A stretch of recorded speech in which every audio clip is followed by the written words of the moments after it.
اعلیٰ حضرت فرماتے ہیں نا کہ چمک تجھ سے پاتے ہیں سب پانے والے، میرا دل بھی چمکا دے چمکانے والے۔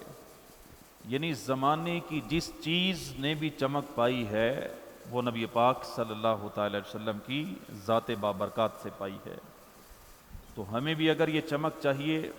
تو اسی در پہ آنا پڑے گا، یہیں پہ التجا کرنی پڑے گی، اور اللہ رب العزت نے یہی دروازہ ہمیں دکھایا ہے۔ قل ان کنتم تحبون اللہ فاتبعونی یحببکم اللہ۔ اگر تم اللہ سے محبت کا دعویٰ کرتے ہو یا اللہ تم سے پیار کرے، اگر یہ چاہتے ہو تو فاتبعونی، تمہیں در مصطفیٰ پہ آنا پڑے گا۔ یہاں آؤ گے تو یحببکم اللہ، اللہ بھی تم سے پیار کرے گا۔ یہ ایک حقیقت ہے۔ اقبال نے جس طرح کہا نا کہ کی محمد سے وفا تو نے تو ہم تیرے ہیں، یہ جہاں چیز ہے کیا لوح و قلم تیرے ہیں۔ اس بات پہ یقین ہونا چاہیے کہ زمانے میں جس کو جو بھی روشنی ملی ہے وہ نبی پاک صلی اللہ تعالی علیہ وسلم کے در سے ملی ہے۔ جس کو جو چمک ملی، جس کو جو وقار ملا، جس کو جو عزت ملی، جس کو جو مقام و مرتبہ ملا، یہ سب نبی پاک صلی اللہ تعالی وسلم کے در دولت کی خیرات ہے۔ نبی پاک صلی اللہ تعالی وسلم کی بارگاہ میں غلام بھی آئے تو اللہ کے نبی صلی اللہ تعالی وسلم نے انہیں سیدنا بنا دیا، ہمارے سردار، انہیں آقا بنا دیا۔ یہ حضور کی بارگاہ کے اعجاز تھا۔ جب یہ چیز ہمیں سمجھ آ جائے، اس چیز پہ جب ہمارا یقین پختہ ہو جائے، پکا ہو جائے کہ حضور کی بارگاہ میں جو ایک لمحے کے لیے آ بھی گیا اسے بھی حضور نے چمکا دیا، نواز دیا۔ جو حضور کی بارگاہ میں تھوڑی دیر کے لیے حاضری دے گیا اسے بھی حضور نے چمکا دیا۔ جس طرح ہمارے بزرگ فرماتے ہیں نا، میرے پیر طریقت شیخ طریقت مولانا الیاس قادری صاحب فرماتے ہیں، جب حدیث بیان کرتے ہوئے کہتے ہیں کہ حضور کی بارگاہ میں 2 مسواکیں لائی گئیں اور حضور نے ایک مسواک اپنے کسی صحابی کو دے دی اور ایک خود رکھی۔ تو یہ حدیث بچپن سے ہم سنتے آ رہے ہیں کہ حضور نے جو سیدھی مسواک تھی وہ صحابی کو دی، اور جو تھوڑی جھکی ہوئی تھی، اس کو ہم وہ لفظ نہیں بول سکتے جو ویسے بولا جاتا ہے، جو تھوڑی جھکی ہوئی تھی، خمدار تھی، وہ حضور نے خود رکھی۔ تو فرماتے ہیں کہ جب یہ بیان کرو تو یہ نہ کہا کرو،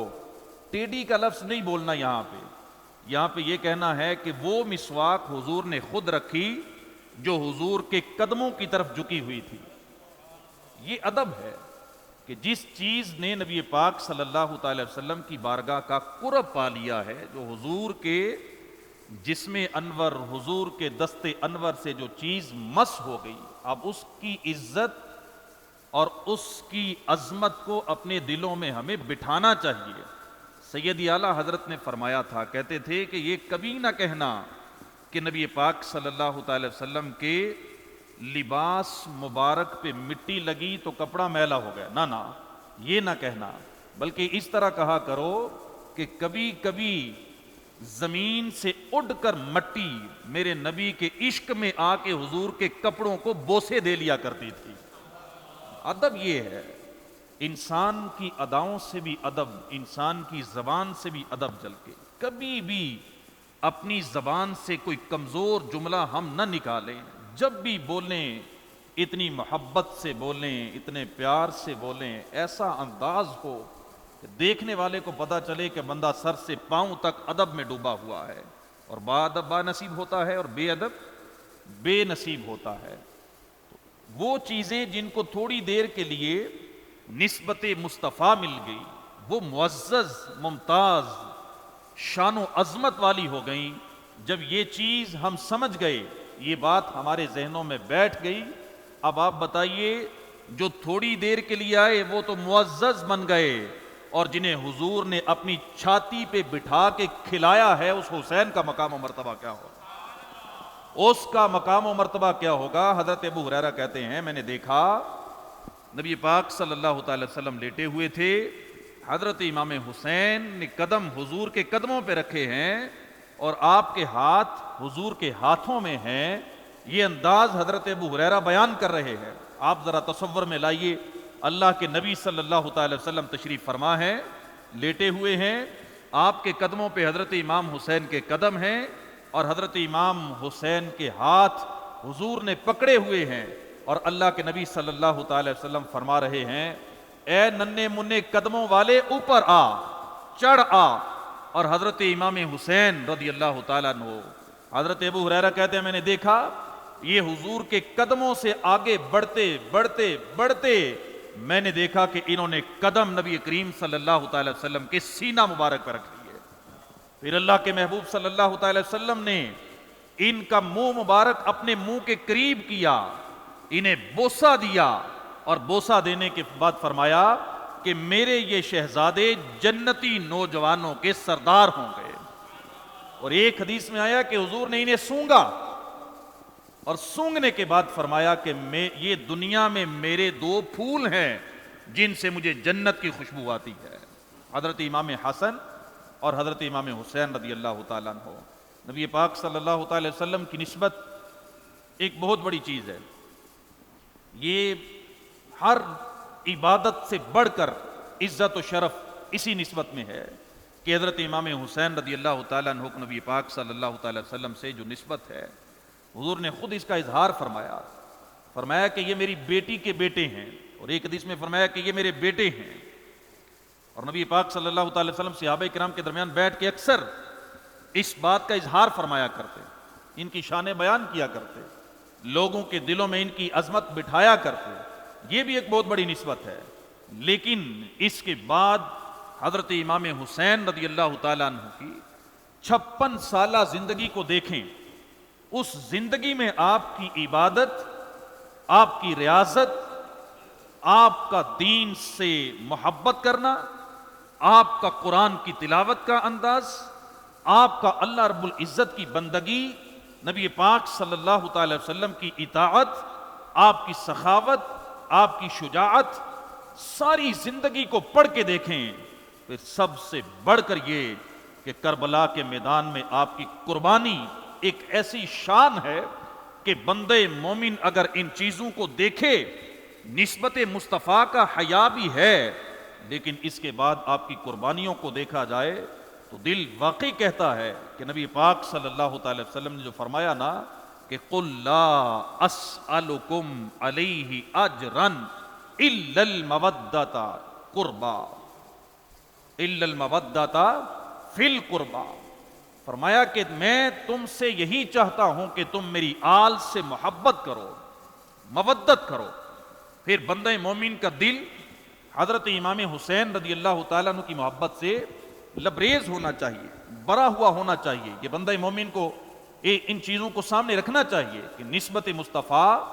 نبی کریم صلی اللہ تعالی وسلم کی ایک ایسی چیز ہے کہ جو ذروں کو ملے تو آفتاب بن جاتے ہیں۔ یہ تو اللہ کے محبوب صلی اللہ تعالی وسلم کا خون ہے۔ ان کے بارے میں تو اللہ کے نبی صلی اللہ تعالی وسلم نے فرمایا ہے کہ حسین منی وانا من الحسین، کہ میں حسین سے ہوں اور حسین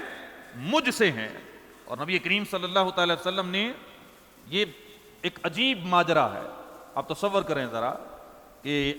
جب حضرت امام حسین رضی اللہ تعالیٰ عنہ کی ولادت باسعادت ہوئی، ایک عجیب ماجرا ہے کہ حضرت جبرائیل امین جب نبی پاک صلی اللہ تعالی وسلم کی خدمت میں آتے ہیں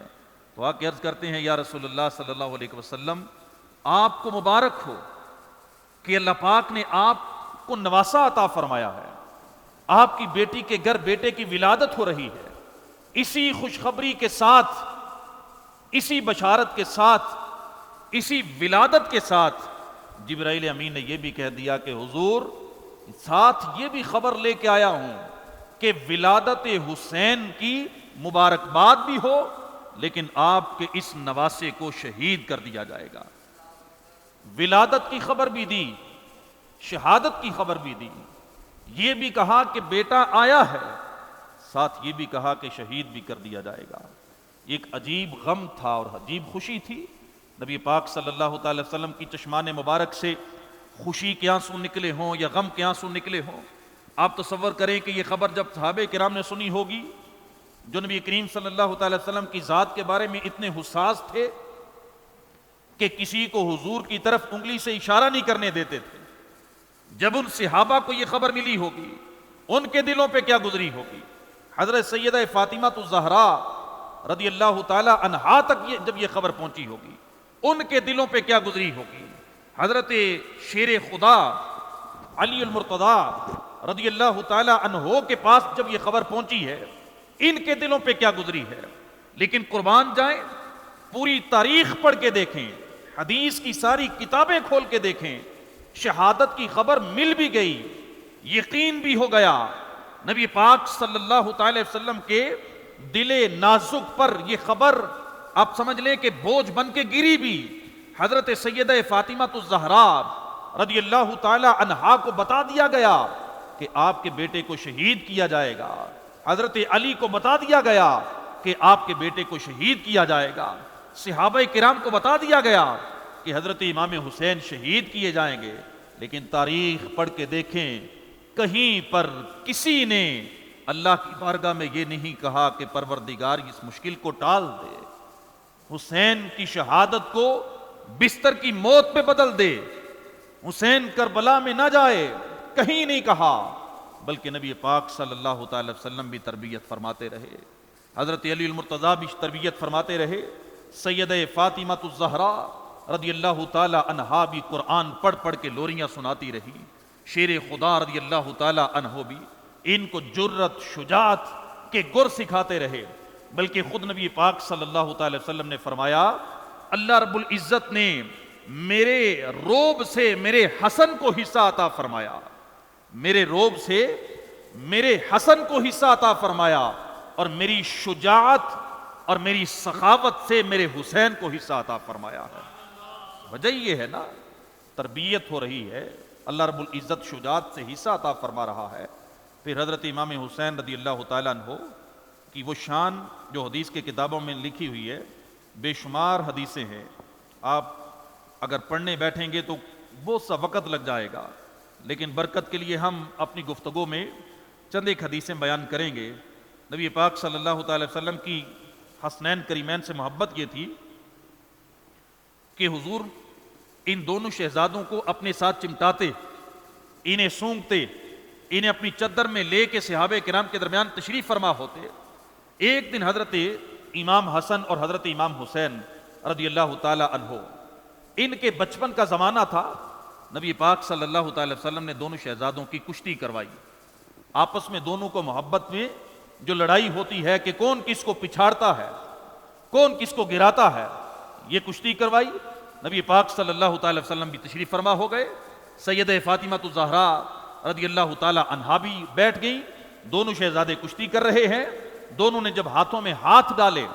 دونوں جب ایک دوسرے کو گرانے لگے، جب ایک دوسرے کو پچھاڑنے لگے، تو نبی پاک صلی اللہ تعالی وسلم حضرت امام حسن کا نام لینے لگے، کہنے لگے کہ حسن شاباش، واہ واہ حسن، حسن آگے بڑھ، حسن حسین کو گرا، حسن حسین کا ہاتھ پکڑ، حسن حسین کی ٹانگ پکڑ،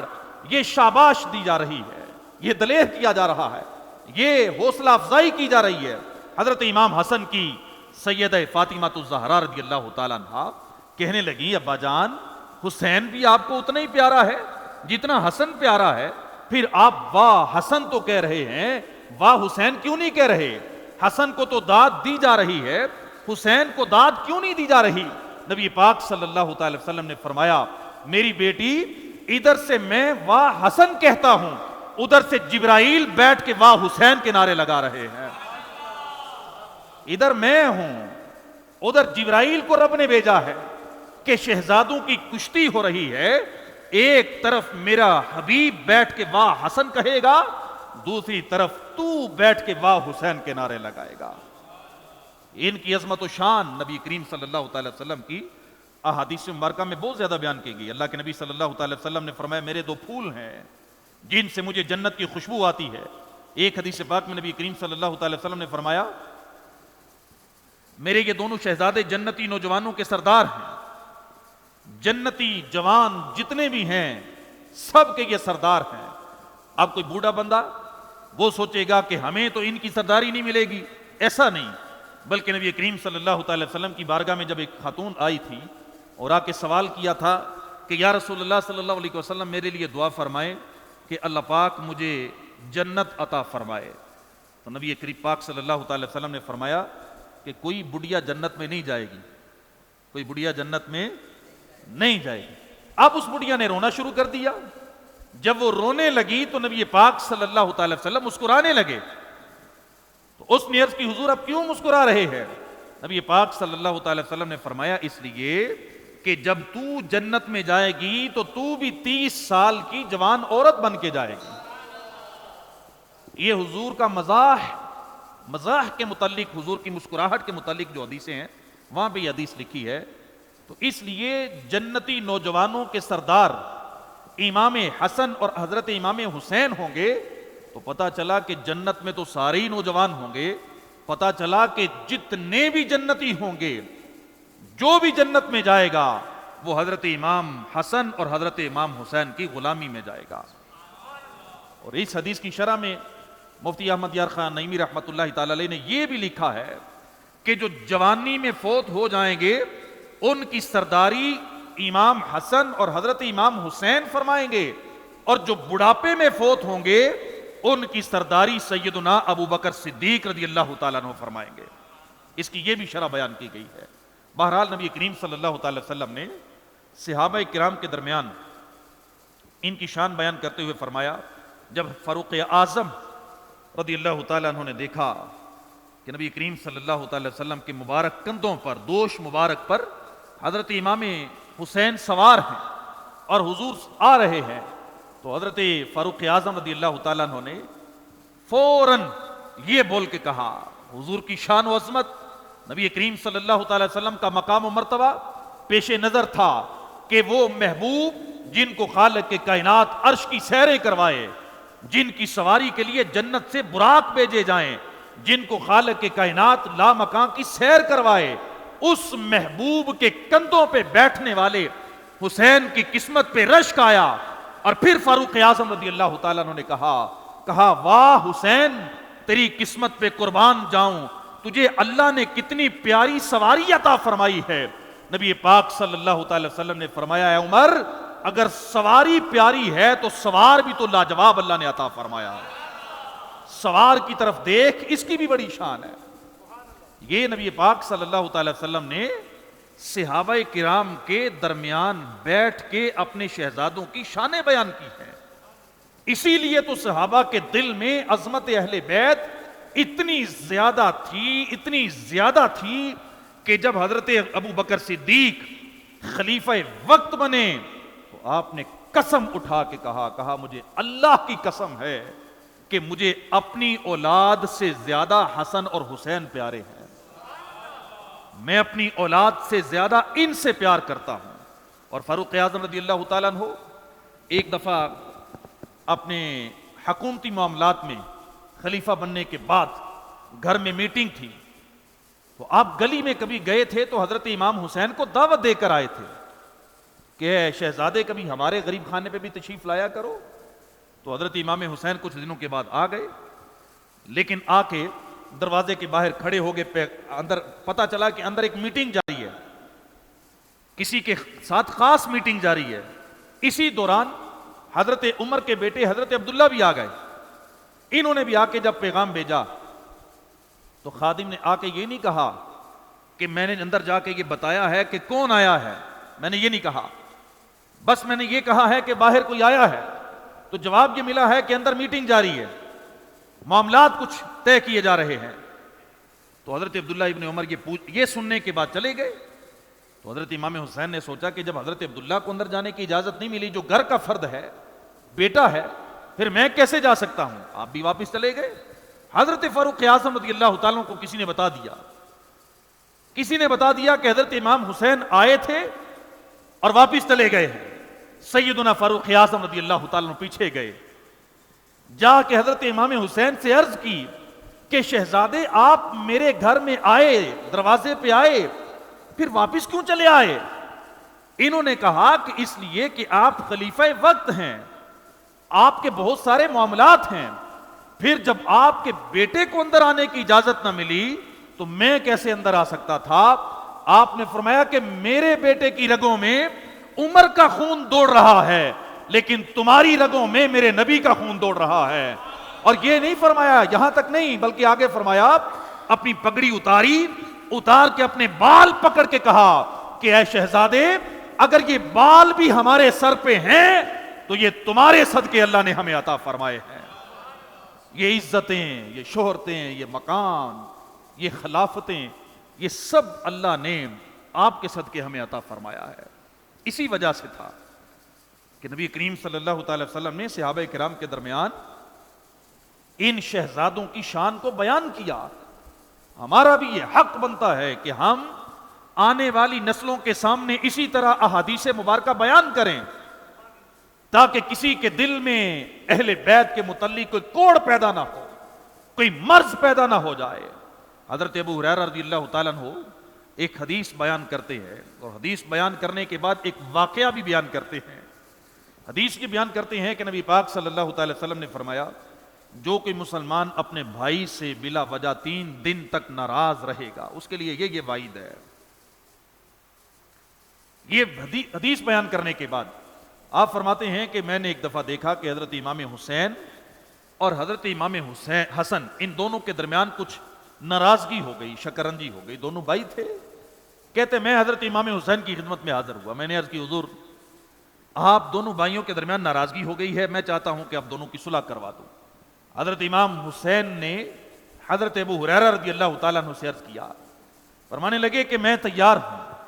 میں صلح کرنے کے لیے تیار ہوں، میرا دل بھی کرتا ہے کہ میں اپنے بھائی سے صلح کیے بغیر ایک دن بھی نہیں رہ سکتا، لیکن میں نے ایک حدیث سنی ہے، نبی پاک صلی اللہ تعالی وسلم نے فرمایا ہے کہ 2 مسلمان جب ناراض ہو جائیں، ان میں سے صلح کے لیے جو پہل کرے گا، جو چل کے اپنے بھائی کے دروازے پر جائے اور صلح کی دعوت دے، صلح کا پیغام دے، وہ دونوں میں سے قیامت کے دن جنت میں پہلے وہی جائے گا اور دوسرا بعد میں جائے گا۔ اب میں یہ چاہتا ہوں کہ قیامت کے دن ایسا نہ ہو کہ میں آج دنیا میں صلح کر لوں اور یہ کہا جائے کہ حسین پہلے جنت میں جائے گا، حسن بعد میں جائے گا۔ میں چاہتا ہوں کہ قیامت کے دن میرا بھائی پہلے جنت میں جائے۔ حضرت ابو ہریرہ یہی پیغام لے کے حضرت امام حسن کے پاس آ گئے۔ حضرت امام حسن رضی اللہ تعالی عنہ نے جب یہ حدیث سنی اور پھر اس کے بعد حضرت امام حسین کا پیغام سنا، آپ خود چل کے حضرت امام حسین کے پاس گئے اور دونوں شہزادوں نے صلح کر لی۔ صحابہ کرام کا ان شہزادوں سے محبت کرنا، ان کا ادب کرنا، ان کی تعظیم کرنا، اس کی وجہ یہ تھا کہ نبی پاک صلی اللہ تعالی وسلم نے ان کی شانیں صحابہ کرام کے درمیان بیان کی تھی۔ بلکہ ایک حدیث حضرت علی المرتضیٰ خود بیان کرتے ہیں، یہ خود بیان کرتے ہیں، کہتے ہیں اگر کوئی چاہتا ہے کہ آج جب نبی کریم صلی اللہ تعالی وسلم ظاہری طور پہ حیات نہیں ہیں، ہمارے درمیان تشریف فرما نہیں ہے، آج اگر کوئی چاہتا ہے کہ میں حضور کی زیارت کروں، اگر وہ حضور کو سر سے لے کے گردن تک دیکھنا چاہتا ہے، وہ میرے حسن کو دیکھے، اور جو گردن سے لے کے پاؤں تک حضور کی زیارت کرنا چاہتا ہے وہ میرے حسین کو دیکھے۔ ان دونوں کو دیکھنے سے حضور کی دید کا مزہ نصیب ہوتا ہے۔ ان کو اللہ رب العزت نے ہم شکل مصطفیٰ بنایا ہے، نبی کریم صلی اللہ تعالی وسلم کا ہم شکل بنایا ہے۔ یہ نبی پاک صلی اللہ تعالی وسلم کی جس طرح سنتوں کو اپنا کے، حضور کی سیرت کو اپنا کے نبی کریم صلی اللہ تعالی وسلم جیسا بننے کی کوشش کرتے ہیں، خالق کائنات نے ان کی صورت کو بھی نبی پاک صلی اللہ تعالی وسلم جیسا بنایا ہے۔ انہوں نے پھر حضرت امام حسین رضی اللہ تعالیٰ عنہ کی جو شان اللہ کے نبی صلی اللہ تعالی وسلم نے صحابہ کرام کے درمیان بیان کی، اور ایک حدیث اور سنیے جس میں اللہ کے نبی صلی اللہ تعالی وسلم نے فرمایا، لا یؤمن عبد حتی اکون احب الیہ من نفسہ وذاتی احب الیہ من ذاتہ وتکون عطرتی احب الیہ من عطرتہ واہلی احب الیہ من اہلہ۔ نبی پاک صلی اللہ تعالی وسلم کی حدیث سنیے اور دل کی تختی پہ لکھیے۔ اللہ کے نبی صلی اللہ تعالی وسلم نے فرمایا کہ تم میں سے کوئی بندہ تب تک مومن ہو ہی نہیں سکتا جب تک اپنی جان سے زیادہ میری جان سے پیار نہ کرے، جب تک اپنی ذات سے زیادہ میری ذات سے پیار نہ کرے، جب تک اپنے بیٹوں سے زیادہ میرے بیٹوں سے پیار نہ کرے، اور جب تک اپنے گھر والوں سے زیادہ میرے گھر والوں سے پیار نہ کرے۔ یعنی کہ ہمارے گھر والوں کی محبت بعد میں ہو، پہلے نبی کریم صلی اللہ تعالی وسلم کے گھر والوں کی محبت ہو، ہمارے بیٹوں کی محبت، ہماری بیٹیوں کی محبت بعد میں ان کا نمبر آتا ہے۔ پہلے نبی پاک صلی اللہ تعالی وسلم کے بیٹوں کا، حسنین کریمین کا، سید فاطمہ الزہرا رضی اللہ تعالی عنہا، ان کا نمبر آتا ہے۔ حسنین کریمین وہ شہزادے ہیں جن کے لیے نبی پاک صلی اللہ تعالی وسلم نے خطبہ چھوڑ دیا، جن کے لیے حضور نے سجدے طویل کیے، جن کو حضور خود دم کیا کرتے تھے، جن کو حضور اپنی زبان چسوایا کرتے تھے، ان کے منہ میں اپنی زبان رکھا کرتے تھے، جن کے لیے نبی پاک صلی اللہ تعالی وسلم نے فرمایا ان سے محبت مجھ سے محبت ہے، ان سے بغض مجھ سے بغض ہے۔ بلکہ صحابہ کہتے ہیں، حضرت اسامہ بن زید کہتے ہیں، میری موجودگی میں نبی پاک صلی اللہ تعالی وسلم نے یہاں تک دعا کی، اے پروردگار، دونوں شہزادوں کو اپنی چادر میں لیا، اللہ کی بارگاہ میں دعا کی، اے پروردگار یہ میرے شہزادے ہیں، میں ان سے پیار کرتا ہوں، اے پروردگار تو بھی ان سے پیار کر، اور اے پروردگار جو قیامت تک ان سے پیار کرے تو اس سے بھی پیار فرما۔ یہ دعا نبی پاک صلی اللہ تعالی وسلم نے کی۔ تو ہم پھر کہہ سکتے ہیں کہ ہمیں اہل بیت سے پیار ہمارے ایمان کے لیے جزء لازم ہے۔ ایمان مکمل ہی تب ہوتا ہے کہ جب ہمارے دلوں میں نبی کریم صلی اللہ تعالی وسلم کی آل کا پیار ہو، حضور کی عطرت کی محبت ہو، نبی کریم صلی اللہ تعالی وسلم کے نواسوں کا پیار ہو۔ پھر پیار یہ تقاضا کرتا ہے ہم ان کا ذکر کریں، ہم ان کا نام لیں، ہم ان کی سیرت کے واقعات اپنی نسلوں کے سامنے بیان کریں، اور اپنی نسلوں کو، اپنی اولادوں کو، اپنے گھر والوں کو باور کروائیں کہ ہمارے خون کے ایک ایک قطرے میں محبت اہل بیت شامل ہے۔ اس چیز کا اظہار کرنا چاہیے جائز طریقے سے، جو شریعت نے ہمیں اجازت دی ہے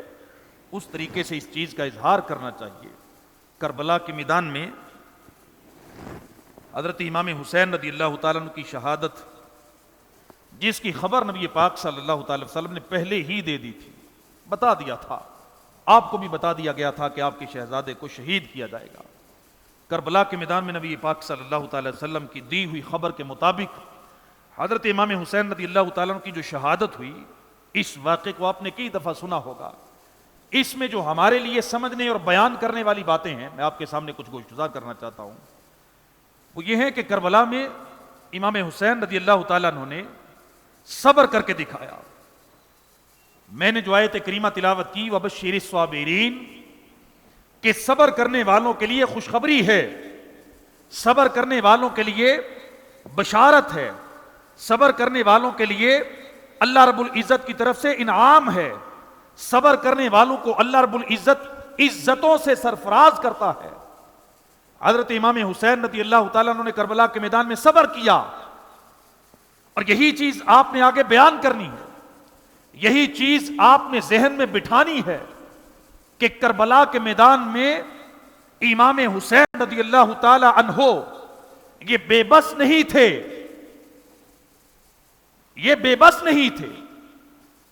انہوں نے صبر کیا ہے، انہوں نے اللہ کی رضا پہ اپنے آپ کو راضی رکھا ہے۔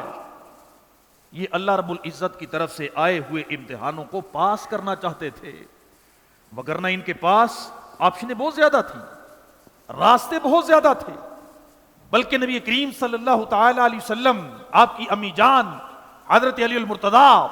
انہوں نے جب اللہ کی بارگاہ میں یہ نہیں کہا کہ مولا اس امتحان کو ٹال دے، نہیں کہا، یہیں سے پتہ چلتا ہے کہ یہ لوگ بے بس نہیں تھے، ان کا زور چلتا تھا، یہ کر سکتے تھے، لیکن انہوں نے صبر کر کے امت کو دکھایا کہ دین کی خاطر اگر کبھی تمہیں صبر کرنا پڑے، تکلیفیں برداشت کرنی پڑے، لوگوں کی باتیں سننی پڑے، لوگوں کی زبان کے تیر تمہیں برداشت کرنے پڑے، تکلیف پہنچے تو پھر ہمیں یاد کر لینا، حضرت امام حسین رضی اللہ تعالیٰ عنہ کو یاد کر لینا کہ ان کے کربلا میں جس شان سے انہوں نے قربانی دی، ایک قدم بھی پیچھے نہیں ہٹے. آپ نے جو تقریر کی تھی وہ صرف اس لیے تھی کہ لوگ آپ کی دشمنی میں آ کے اپنے آپ کو جہنمی نہ بنا لیں، ان کو بچانے کے لیے تقریر کی، وگرنہ آپ کی تقریر اس لیے نہیں تھی کہ ہم لڑنا نہیں چاہتے. آپ نے تو سارا کنبہ قربان کرتے ہوئے ایک بار بھی اللہ کی بارگاہ میں یہ نہیں کہا کہ پروردگار کیا ہو گیا، بلکہ آپ کی زبان پر یہی تھا، اللہم ربنا تقبل منا ھذا القربان.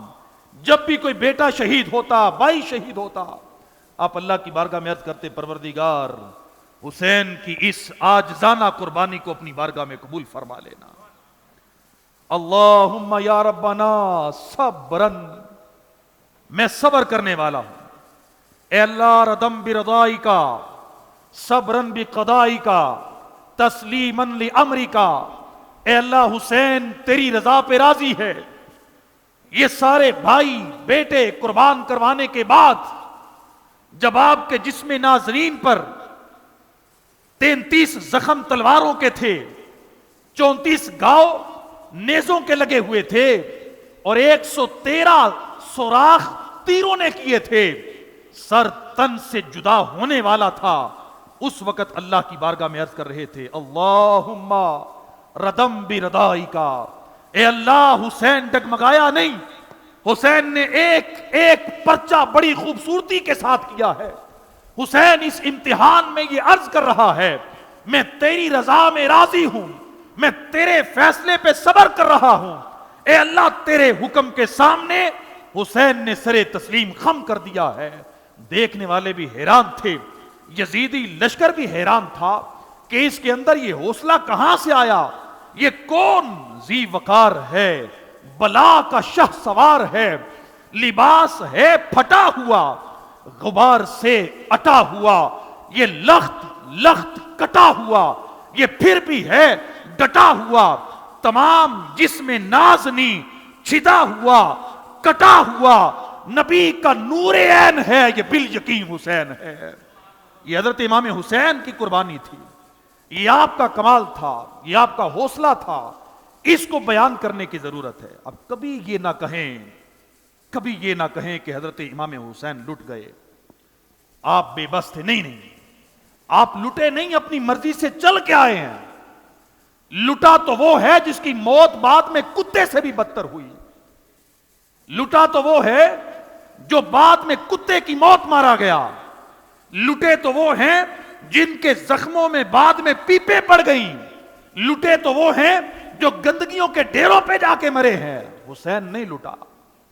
جو بندہ حضرت امام زین العابدین رضی اللہ تعالیٰ عنہ، انہیں جب یزید کے دربار میں لایا گیا تو آپ کے ہاتھوں میں بیڑیاں تھیں، لوہے کی زنجیریں تھیں، قدموں میں بھی بیڑیاں تھیں، 7 خواتین کا پورا قافلہ تھا. ایک وہاں پہ بھی اس طرح کا بندہ کھڑا ہو کے کہنے لگا، لٹ گئے، مر گئے، حسین کیا ہو گیا، زین العابدین کیا ہو گیا. وہ بین کرنے لگا، ماتم کرنے لگا. آپ نے اپنے ہاتھ ایسے رگڑے، ایسے جب رگڑے نا تو ساری بیڑیاں ٹوٹ کے قدموں میں آپ کے گر گئی. آپ نے فرمایا تو سمجھا ہی نہیں، تو ہماری طاقت کو سمجھا ہی نہیں. طاقت ہندیاں زور نہ لایا، بیٹھے من رضائیں، دنیا اتوں پیاسے ٹر گئے دین دنی دے سائیں. یہ تو لوگوں کو پانی پلانے والے تھے، یہ تو لوگوں کے جو کھاری کنویں ہوتے تھے، امام حسین ان میں اگر تھوک ڈالتے وہ بھی میٹھے ہو جایا کرتے تھے. یہ کیسے ہو سکتا ہے کہ فرات سامنے چل رہا ہو اور حسین بے بس فرات کی طرف دیکھتا رہے؟ یہ کیسے ہو سکتا ہے؟ امام زین العابدین نے فرمایا تو نے سمجھا ہی نہیں کہ سید زادے کو اللہ نے مقام و مرتبہ کیا دیا ہوا تھا. وہ تو نبی کے جگر کے ٹکڑا تھے، وہ تو حضرت فاطمہ رضی اللہ تعالی عنہا کا جوٹا کھانے والے تھے، وہ تو شیر خدا کے لختے جگر تھے، وہ تو حضور کی زبان چوسنے والے تھے. تاریخ کی کتابوں میں لکھا ہے کہ ماضی قریب میں ایک شیخ الحدیث سید توکل شاہ امبالوی رحمت اللہ تعالی علیہ حدیث پڑھا رہے تھے. حدیث پڑھاتے پڑھاتے انہوں نے بیان کیا کہ جنت میں جنتی کو ایک درخت ملے گا جو اتنا بڑا ہوگا کہ اگر کوئی بندہ اس پہ چڑھے نا تو چڑھتے چڑھتے ہی 100 سال لگ جائے. تو شاگرد جو سامنے بیٹھے تھے انہوں نے کہا حضور یہ جنت میں اسے سزا ہے یا جزا ہے کہ جنتی کو یہ کہا جائے کہ یہ درخت تیرا ہے,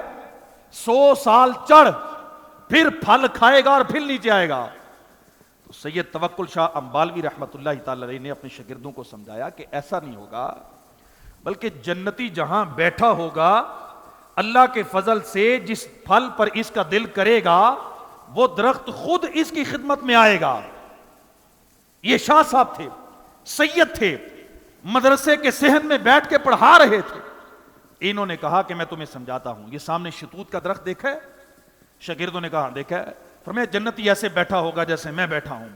میرا جیسے یہاں دل کرے کہ شتوت میں نے کھانا ہے, ایسے جنتی کا دل کرے گا, وہ ہاتھ بڑھائے گا اور جنتی درخت ایسے چل کے اس کے پاس آئے گا. شاگرد کہتے ہیں ہم نے پھٹی آنکھوں سے دیکھا کہ وہ شتوت کا درخت چلتا ہوا ٹہنیوں سمیت شاہ صاحب کی خدمت میں آ گیا تھا. یہ واقعہ بیان کرنے کے بعد وہاں لکھا تھا جب آج کے سید کی یہ شان ہے, وہ اشارہ کرے تو درخت چل کے آئے, تو پھر امام حسین اگر نہر فرات کو اشارہ کر دیتے تو عالم کیا ہوتا.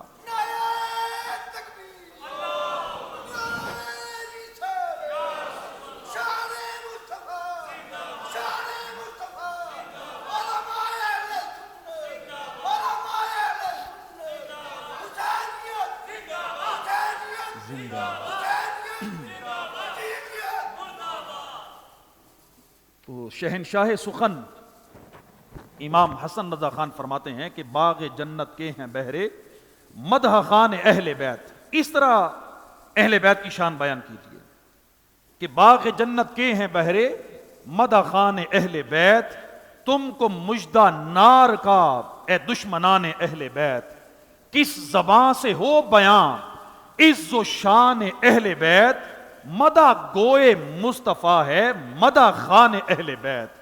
اور ان کی پاکی کا خدائے پاک کرتا ہے بیان. کہ میں ان کی نعت کیسے پڑھوں, ان کی پاکی کا خدائے پاک کرتا ہے بیان. آیا تطہیر سے ظاہر ہے شان اہل بیت, مصطفیٰ عزت بڑھانے کے لیے تعظیم دیں, ہے بلند اقبال تیرا دودھ مانے اہل بیت. ان کے گھر میں بے اجازت جبریل بھی آتے نہیں, قدر والے جانتے ہیں قدر و شان اہل بیت. رزم کا میدان بنا ہے جلوہ گاہ حسن و عشق, کربلا میں ہو رہا ہے امتحان اہل بیت. پھول زخموں کے کھلائے ہیں ہوائے دوست نے, خون سے سینچا گیا ہے گلستان اہل بیت. اور حوریں کرتی ہیں عروسان شہادت کا سنگار. کہتے ہیں تجھے لگ رہا ہے کہ قافلہ لٹ رہا ہے, لیکن میں دیکھ رہا ہوں جو شہید ہونے جا رہا ہے اس دولے کا سنگار کرنے بھی اللہ نے جنت کی حوروں کو بھیجا ہوا ہے. حوریں کرتی ہیں عروسان شہادت کا سنگار, خوبرو دولہا بنا ہے ہر جوانے اہل بیت. ہو گئی تحقیق عید دید آب تیغ سے, اپنے روزے کھولتے ہیں سائے مانے اہل بیت. اے شباب فصل گل یہ چل گئی کیسی ہوا, کٹ رہا ہے لہلہاتا بوستانے اہل بیت. کس شقی کی ہے حکومت ہائے کیا اندھیر ہے, دن دہاڑے لٹ رہا ہے کاروانے اہل بیت. اور نہر فرات کو کہتے ہیں کہ خشک ہو جا خاک ہو جا,